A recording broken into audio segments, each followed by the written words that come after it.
Instagram teen accounts have automatic protections for what teens see and who can contact them, plus time management tools. And Instagram will continue adding built-in safety features to help create age-appropriate experiences. Learn more about teen accounts and Instagram's ongoing work to protect teens online at instagram.com/teenaccounts.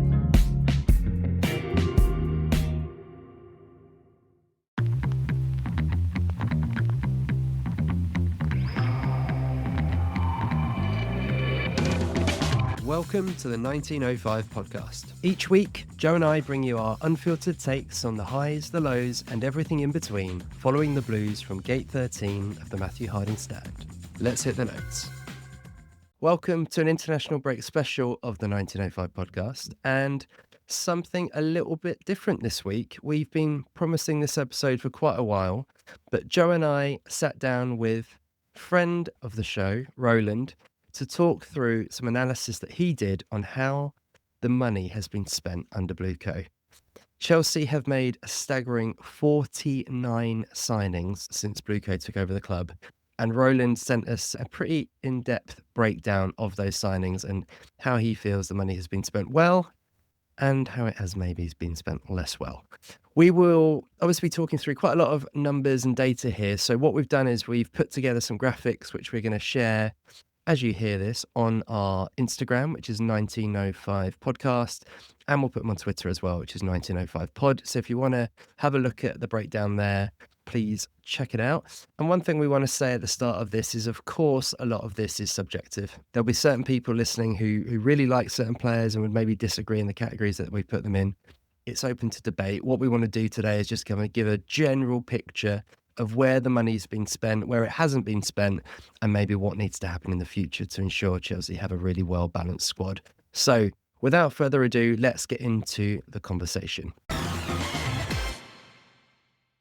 So, Roland, thanks for coming on the show. Let's start with the analysis that you did and how you came about doing it. You organised all 49 signings under BlueCo into effectively 5 buckets, 2 of which are green, so either absolutely integral or at least squad enhancing players, a massive amber bucket, which is players that need development or certainly the jury's still out, and then the red bucket, which is they basically need to be sold, already have been sold, or are effectively on the market. Talk us through what you were trying to do with the analysis. Yeah, sure. Thanks, Chris. What I tried to do was 2 things. One is, as much as we're looking at the squad and what the squad needs to move to the next level, there's also a strong feeling within the fan base that the recruitment has not been as successful as it could have been, given the amount of money spent, i.e. the value for money hasn't been there. And so we're not just looking at the squad makeup, but also looking at the track record of this recruitment team, these sporting directors, and seeing are they hitting sort of success rate that we want to see. The second thing is, in terms of the categories that we put the players into, I've gone for 5 buckets, which might sound needlessly complicated, but the thing is that each sell loan can be a little bit of a blunt instrument with only 3 different categories, and you end up having sort of nuances within that. So without going on and on, the 5 categories that I put each signing into are one of these. So the most successful signing would be called a build-around signing. So that's a player that we expect the team to be built around for the next 5+ years. They're the untouchable players you'd like to think, which we might get into. So that's the most successful category of signing. After that, we would call the players, the next category down is a squad enhancer. These are players that we're perfectly happy to have in the squad. They're not terrible. They're not world beaters. Every squad, even a successful squad, is going to have the sorts of players that, you're happy to have around, but if the opportunity came to upgrade them over time, would do so. The next category down, we've called development. And there's a lot of players in this category because of the nature of our transfer strategy, basically. So these do tend to be younger players, and they're players that we would say the jury's still out on them. We're not yet ready to say that they're squad enhancers, let alone build around players, but they have the potential to be so. But most of them will have been at the club for only a year, 18 months, and it's still too early to say which way they're going to go, because everything is fluid with this, and as much as they might move up to squad enhancer, hopefully in the next 6 months, if we were to do this again pre-Christmas this year, they might have moved up. They equally might have moved down to the next category, which we've just called sell. So these are players that we've decided we've seen enough of them. We know that they're not good enough. We know that they don't have enough potential to improve, either because we've seen their skill set now, or they're at an age where they're not probably going to get dramatically better. And then the final category we've called loan to sell, which might sound like it's like, why don't you just have one sell? But this is a slightly different category of player. These are mostly, in the loan to sell, they're mostly these really young prospects that generally come in at sort of quite low transfer fees, relatively speaking. They're very unlikely ever to actually go into the development bucket. Then it'll be in the first team squad. They're really brought in to do a few loans. It's a bit of a punt. If 1 out of 10 works out, then great. But it's a bit of a side hustle for the sporting directors. Why don't we start with your untouchables, the players that you build around, and what we've learned from that category? Because the thing that jumped out to me was actually two things. One is the average age of those players when we bought them, and the value of the signings really jumped out to me. Yeah. So, I mean, hopefully there's not too much debate about who are our kind of core build-around players. I've put in Cucurella, Cole Palmer, Caicedo, Santos, João Pedro, Estevao, and finally Enzo, which, given that we're talking about building around and his apparent interest in the move away is a bit concerning. But for now, we'll say whether or not Enzo stays. I mean, some will debate Andre Santos. Obviously, he's only really come into the team a lot since Rosinha took over. So we're talking about 7 players of the 49, which are in that sort of, yes, definitely a success category.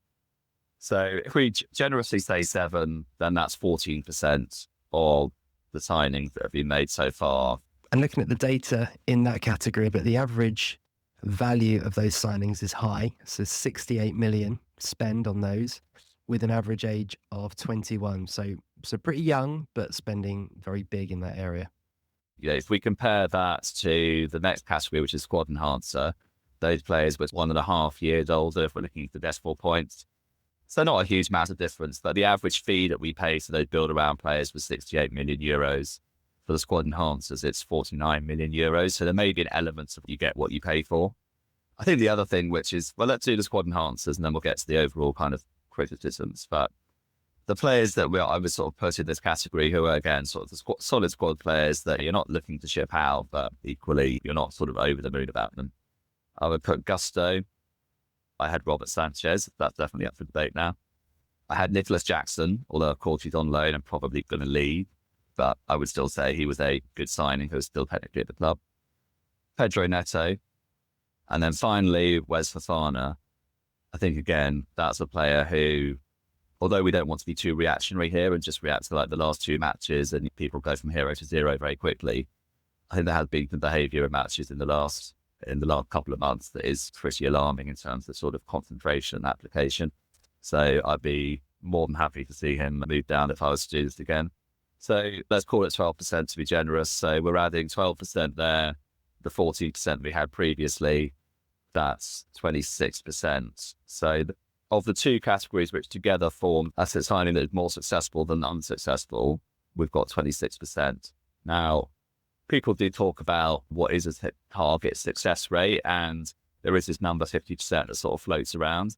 I did a bit of research into this. There is actually some sort of like proper, quote unquote, academic analysis that's been done on this sort of thing. And different studies do actually say that like 40 to 50% is the average success rate of a transfer, and that 70% is probably the very best that any sort of team has done on any sort of sustained basis. So it's not unreasonable to be looking at that sort of 50% benchmark to say that's what we should expect when you're hiring and paying professionals really well, because obviously they signed a lot of players and sometimes it feels like they're throwing spaghetti at the wall and seeing what sticks. Well, anyone can do that. You know, when you're paying people a lot of money, you're expecting them to deliver better results than just spaghetti throwers. And yeah, I think it's hard to say. It's hard to say that any other player that was sort of should be in one of those 2 categories to get them anywhere near that 50% score right now. It's the most alarming part of the picture, isn't it? When you actually think about just how many of the names of players, because bear in mind as well, these are all players that have been bought in the last 3 years. These have all been bought to be part of the group, and either so many of them have already been moved on. Obviously, you always remember back to that first summer and the likes of Koulibaly and Aubameyang and Sterling. We've gone through that, but so many are more recent, aren't they? With Vega in and out and Kunku Felix. It's that the amount of turnover, and you look at the squad and think there's so many gaps still. That's, I think, where we all get so frustrated. I think the timing of these signings is actually quite interesting because you can look at it two ways. One is the way that you looked at it, was to say, these are all, in the grand scheme of things, recent signings. Like, it's got, by definition, it's within the last 4 years because that's when BlueCo took over. The other way of looking at it is that actually most of the better signings are from 2 or 3 years ago or 4 years ago. And so there is, when people are getting more and more critical of the transfer strategy, there's definitely an element of like, what have you done for me lately? Because look at the players that are in that build around bucket. Cucurella, first transfer window, 22. Palmer, Caicedo, Enzo, Andre Santos, technically, all 2023 signings. And then Esteval, you can call him officially 2025. We secured him back in like 23 or 24. And then in the squad enhancer, again, Gusto, Sanchez, Jackson, all 2023 signings.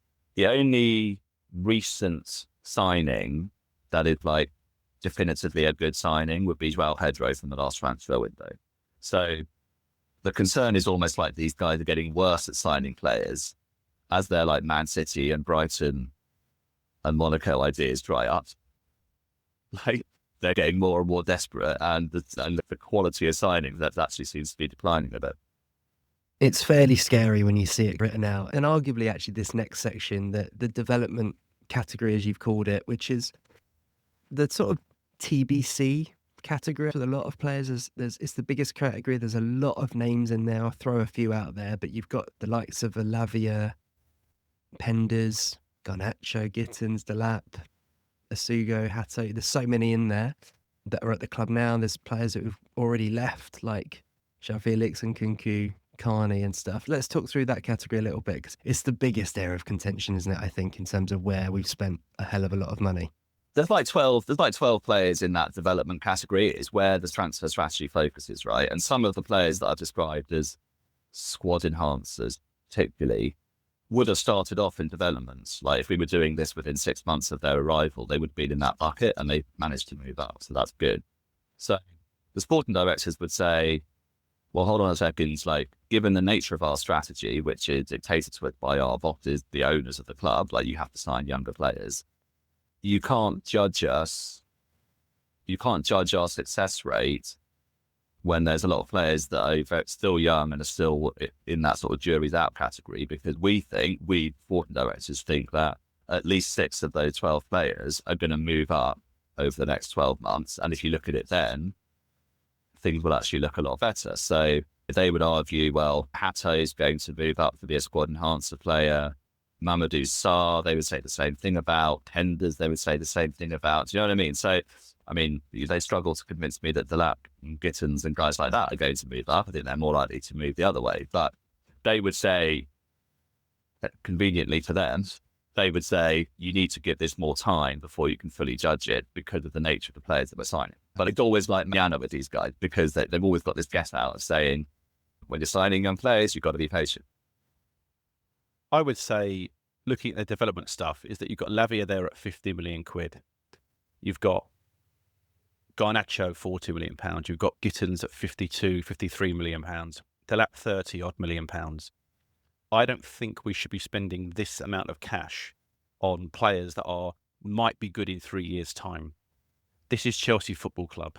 I get the sentiment that you're buying younger players. I get the sentiment that you want to add good young players to your side, but you should be adding good young players to a team that is already good. So we just looked at the squad enhancer list there and we saw, okay, Wes Fofana was 70 million pounds.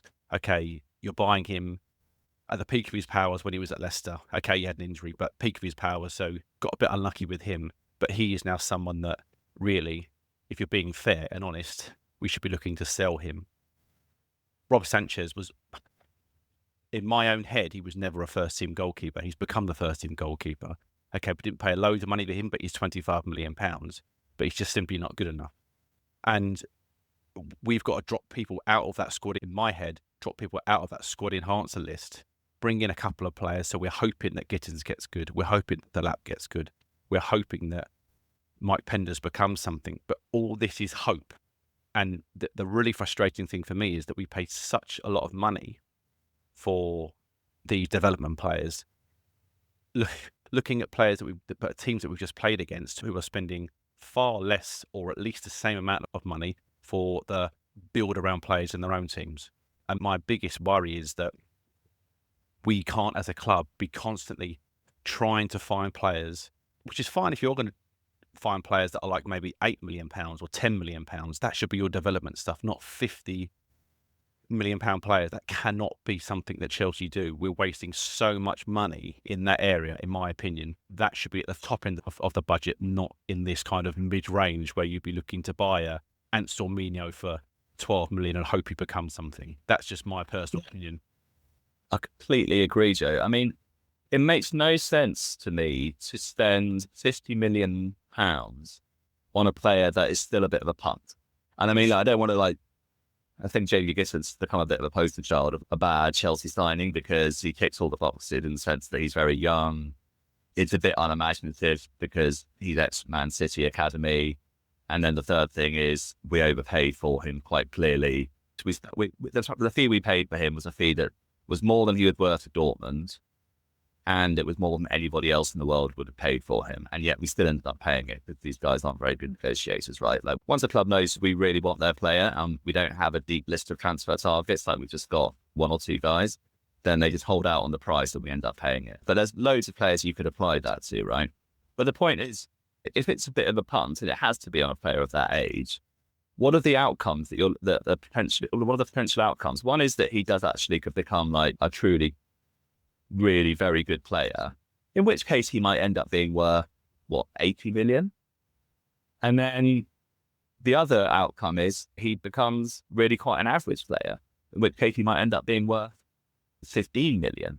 The sort of like the probability of those two things just means that like it just doesn't make sense to be gambling at such high price points to me. But I mean, overall, if we're talking about like the value for money thing, which I think was what you're getting onto, Joe, like the amount of money we spent and what we've got to show for it, I've looked at the kind of the absolute numbers on it. The headline is that the total transfers on these 49 players of 1.7 billion euros. Now, of that, about 400 million euros is players that we've already moved on. So in terms of what we've currently got in the squad that has been paid for by BlueCo, it's 1.3 billion. And you can, the only players you really need to add into that to look at our squad today would be like Reece James and Trev. But I'd call it 1.3 billion. The transfer markets website squad values for Arsenal and Man City are also 1.3 billion. So theoretically, you can go out and buy, you can debate the accuracy of those transfer values, but let's for a second say that they're directionally accurate. You can go out and buy the Arsenal squad for 1.27 billion. You can go out and buy the Man City squad for 1.29 billion. So they've spent that, and that's exactly what these guys have spent on our squad. And our squad is clearly not as good as their squad. So just from a straightforward value for money point of view, you'd have to say they haven't spent the money well at all. And even if you give them 2 or 3 years to see if some of these punts pay off, like that's time, that's wasted time when, you know, you haven't been winning anything. The fans are getting upset about it. The players, maybe this is a bigger conversation we can get onto, but the good players you've currently got are thinking, well, I'm not wasting the next 2 years of my career at this project because it's a short career and I want to win now. Why should I play with Garnacho and Delap and Sanchez? I'm Cole Palmer. I'm Enzo Fernandez. I could be playing with much better quality players and actually winning stuff. Yeah, it's tough to be positive. It's quite a scary look when you go through it now and you see it in front of your face. The amount of dross that I'm looking at on this document is just scary. I'm not going to go through the players' names. I think everyone knows who we like and don't like. And I'm not just talking about big old toast in here, but there was just so many bang average players. And the ones that I was hoping that were going to develop a lot quicker than they have. And he may well do, but someone like Liam Delap, for example, has just been such a huge disappointment. You just find anyone they buy from here on in, you're sort of giving them the keys to more and more, keys to the safe with so much more money. And you just think, are they going to go and spend the next 30, 40 million pounds wisely? And I just don't have that trust. I mean, Cole Palmer, yes, great signing, brilliant, whatever. But you can argue Caicedo and Enzo. And I was talking to a friend of mine about this the other day. And I think Enzo and Caicedo are both extremely good players. I think everybody can see that. But my point is, they've cost us something like, it's about 230 million combined. And I just think, could we not have bought two players of similar ilk for 100 combined or 120 combined? And I argue that you could. And I think we've massively overspent. Even our good players, I think, have been really massively overspent. I think you're absolutely right. I mean, yeah, how much for a pat on the back do you want to give these guys for finding Caicedo? Like, everyone in the league knew he was the best defensive midfielder in the league. We were just the chumps who were prepared to pay what Brighton wanted. Like, well done. But as you say, he's a really good player. But yeah, when you're touting the stat, this is sort of a data-driven recruitment model, and we're going to go out there and sort of uncover hidden value in the market. Like, it's just not true. It's just not what they're doing at all, right? They're consistently overpaying for players, and then when they decide after a year or two, okay, actually this player isn't the one for us, they sell them, and that's also part of the model. The idea is we give a player a couple of years. If it hasn't worked out, we can sell them at a small loss because they're young and people will still take a chance on. This is the idea, by the way, not the reality necessarily. We can still sell them a couple of years later at a small loss because they're younger players, they've got a reputation, and they've been platformed a bit at Chelsea. So someone will come along and give us 35 million for Gittins, maybe, but he'll still be only 22. In the meantime, you've just wasted a year or two having the wrong players in the team, not winning, potentially not qualifying for the Champions League again, and alienating the few good players that you do have. So this kind of like, they think they're very smart with these market opportunities like Delap, because at his buyout fee, you can sell him and you won't lose any money this summer. But so they'll pat themselves on the back and say, look how smart we were. How smart is it that you gave us a striker who scored one league goal all season? Not very. I think the big concern is going forward. They've obviously signed these new contracts with the clubs until 2031. You do not trust them to go and spend the money in the summer ahead as well. And it's the same as the story about Liam Rosenior. This isn't a Liam Rosenior, obviously, podcast or show today. But if Chelsea were to decide to part ways with Rosenior in the summer, the track record of bringing new managers in under this ownership isn't good. So it's really hard to get behind anything at the moment in that respect. This episode is brought to you by Redfin. You're listening to a podcast, which means you're probably multitasking. Maybe even scrolling home listings on Redfin, saving homes without expecting to get them. But Redfin isn't just built for endless browsing. It's built to help you find and own a home. With agents who close twice as many deals, when you find the one, you've got a real shot at getting it. Get started at redfin.com. Own the dream. Let's be completely honest. Are you happy with your job? The fact is, a huge number of people can't say yes to that. Too many of us are stuck in a job we've outgrown or one we never really wanted in the first place. But we stick it out and we give reasons like, what if the next move is worse? And I've put years into this place. And maybe the most common one, isn't everyone miserable at work? But there's a difference between reasons for staying and excuses for not leaving. It's time to get unstuck. It's time for strawberry.me. They match you with a certified career coach who helps you get from where you are to where you want to be, either at your existing job or by helping you find a new one. Your coach helps clarify your goals, creates a plan, and keeps you accountable along the way. Go to strawberry.me/career and get 50% off your first coaching session. That's strawberry.me/career. So I guess to the other big thing that I thought was interesting that really came out from the document as well, Roland, was the breakdown of age of players that Chelsea have signed. And do we only sign kids? Is there really an age limit of 25 and above that we just don't buy? Your data came through pretty clearly on that, didn't it? Yeah, so the chart that you're talking about, Chris, it actually excludes all of those kind of loan to sell youngsters.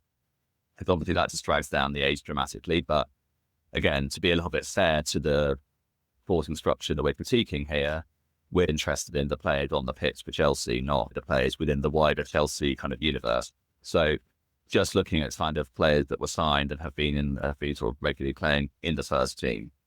As we remember, I don't know, fondly or not, that the first transfer window when Todd Bowley was running around signing players, there was no age limit. They signed Aubameyang, who was 33. They signed Koulibaly, who was 31. They signed Sterling, who was 27. But then from that first January transfer window in 2023, when the sporting directors had come in, when Bowley was no longer taking such a prominent role, very obvious that the policy changed.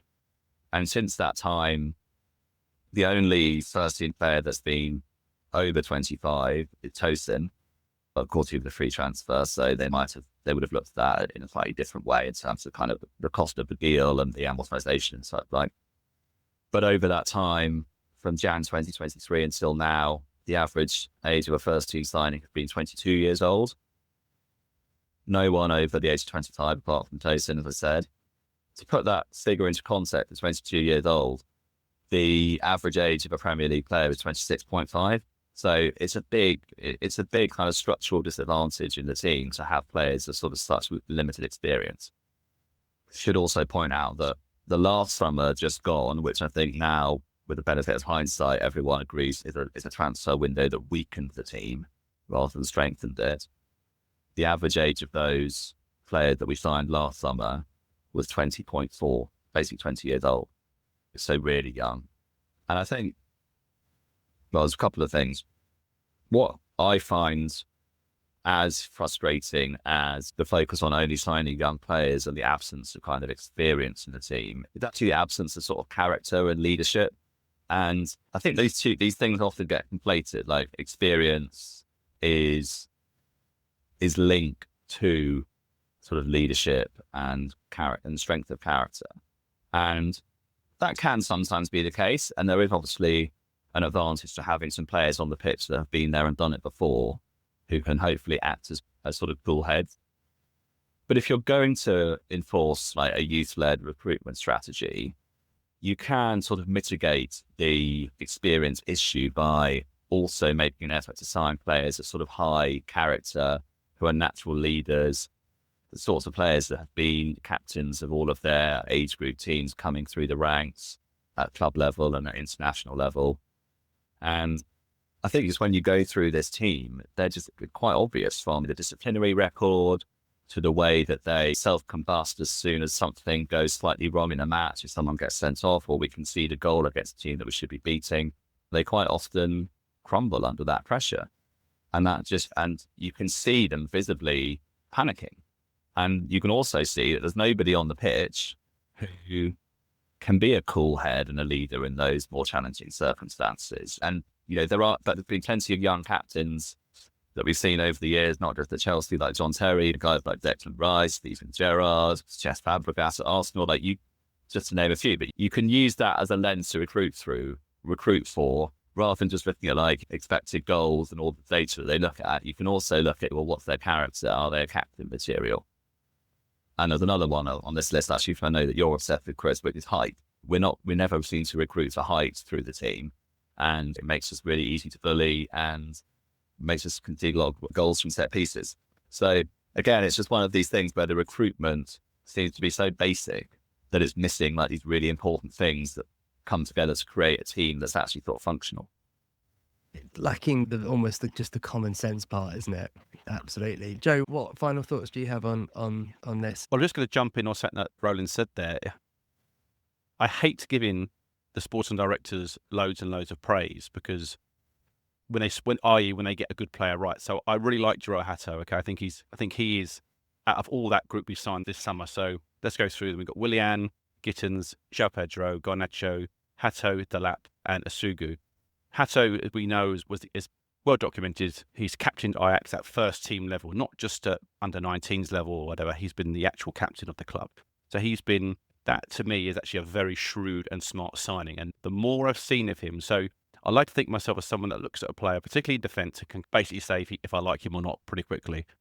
I was never in on Wes from day one. I never thought he was a bad player, but there was something about him and his game. I said to Chris on many times, I sound like Enzo Maresca there many times, that he was someone that he's too lackadaisical. He plays too casual for my liking. I don't like defenders, particularly centre halves, to play with like David Luiz had flair, but David Luiz would always go straight through you if he had to.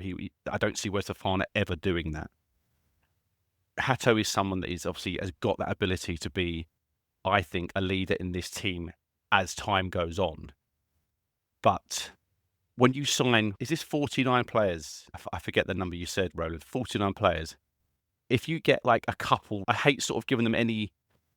So for example, if we're going to play a game next week and Hato plays well, and let's just say Willian plays well, the sporting directors are going to go, look, we've signed Willian and Hato. Look how great we are. We're fantastic. But yet they forget that they've also signed 30 other players that have been completely atrocious. And not just good bad from a point of view of money that we spent on them. Like Tosin was a free transfer, but it was also completely and utterly, and always has been since the day he signed, a joke. And I do not understand that signing at all. You're hoping and praying at that point that they've watched him play enough to go, actually, this boy's got something. As a free transfer, he's not going to be like the best player in the team, but he's got something. But he hasn't. He's got nothing. And I just hope that going forward, I mean, I don't see the sports directors leaving. I don't see the owners leaving. They're not going to go anywhere. But I just hope there is a different approach. Brasilia mentioned this in his press conference, I say a couple of weeks ago, about a different approach towards transfers. With the proof will be in the pudding with the very first player we sign. If we end up going and buying some 17, 18, 19-year-old from South America, you can guarantee they've not learnt their lesson. I think their first signing, in my opinion, needs to be someone where we all as fans go, right, they get it now. And I really hope that we don't go through another 12 months of nonsense like this. Yeah, it has to change. It has to change at this point. Otherwise, insanity is what's the definition of insanity? Is doing the same thing and expecting a different result. Let's finish with a magic wand then. Roland, I'll go to you first. Magic wand in the summer. I'm not going to let you get rid of the sporting directors, I'm afraid, but I'm going to let you be a sporting director for the day. Who are you buying? What position are you buying, or what profile of player are you buying? I will say 100% we need a centre back. Then the only player in that position that we are really happy with is Levi Colwell. And frankly, there's probably a bit of rose-tinted glasses there, and like absence makes the heart grow fonder, which can happen with players that are injured long term. He's not perfect yet, but all the rest have got either limitations to their game, like Fofana and Chalobah, or are just too young to be trusted. And we need to get away from this rotating centre-backs. We need two solid centre-backs who are starting pretty much every single game bar injury or suspension. So Colwell plus one other, and actually I would be quite happy to sell Chalobah and Fofana and bring in two top quality centre-backs. I can't not say goalkeeper, because at the end of the day, I don't think it's fair to promote Penders to first choice keeper next year. And I think Sanchez and Jorgensen are clearly not the answer. And then in an ideal world, I would also want to see a left winger worthy of the name. Garnacho, I will say in his defence that his availability is high. I don't think he's been injured all season. But ultimately, he's got one league goal, and we need to have production from the wings in this kind of setup. He hasn't got, if you're a winner, you either need to have electric pace from a standing start or great trickery to be able to beat a man, and he's got neither of those things. So I just don't think that he is ever going to be the answer, no matter how long you give him, because although he can improve his decision-making over time with coaching, you can't coach pace, you can't coach explosive pace, really, and you can't coach trickery. So I don't think he's ever going to be a guy who could create separation and beat a man. So I would say left wing. In the order of priority, I would go centre-back first, goalkeeper second, left wing last, and centre forward is an area where I was previously concerned. João Pedro's form has reduced my concerns in that area. Nice. I'm not going to disagree with that. And I know that Joe and I will do a detailed, deep break into what needs to happen in the summer at the end of the season. So I'll keep our powder dry on that. But I imagine those three areas will certainly come up in conversation. We'll finish by saying massive thank you to Roland for coming on and for doing the breakdown. As I said, we'll share it on our Instagram if you want to have a little look for yourselves. Do comment on the post or email us at hello@1905podcast.com with your thoughts as well. But yeah, clearly, let's finish on this note. A lot of money has been wasted, and we hope that something changes going forward. Joe, Roland, thanks again, guys. Up the shells. Thank you, Roland. Cheers, guys. So that's our view on the... So I hope you enjoyed that conversation. We are definitely... So massive thank you again to Roland for coming on the show and giving us his breakdown there. As I said at the start, we will share that on our Instagram and Twitter account if you want to check it out. But yeah, that was a really, I think, a sobering conversation, to be honest. And it's, when you see it laid out like that, the 49 signings, and just look at whatever buckets you want to put them in. And again, like I said at the start, people will move certain players between them. But I think the general picture, if you did it yourself, will be fairly similar to what Roland put together. It's not great.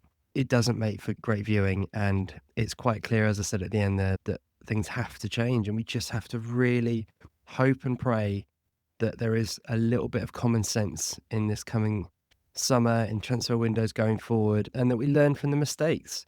I said it on a previous pod.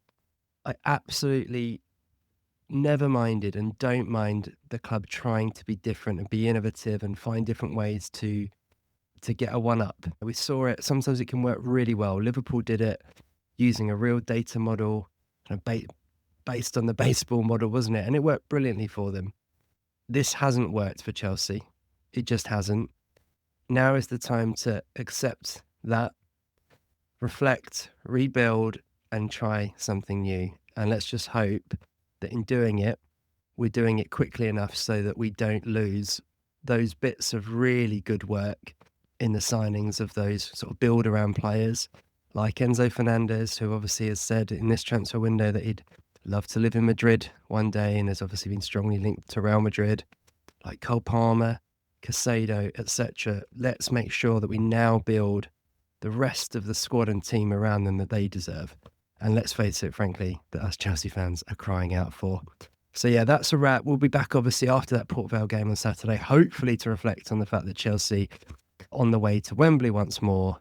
And yeah, whatever happens, every little thing's going to be all right. We'll see you next time.